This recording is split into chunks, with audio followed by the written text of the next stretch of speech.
ôn thơ ấy nè con. Ôn thơ ấy nó mã xua này. Con không cật. Con chơi chui mại. Con chấm nạp này.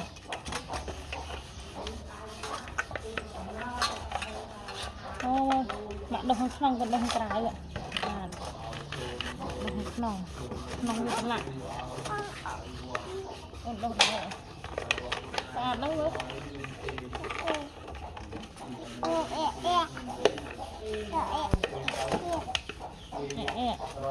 Đâu sạch đấy.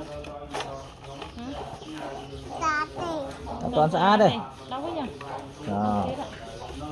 Đồ vô toàn sạch đi. Cái lạ gì?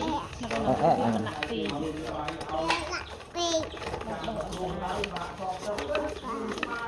Tích tiếp sạch đấy.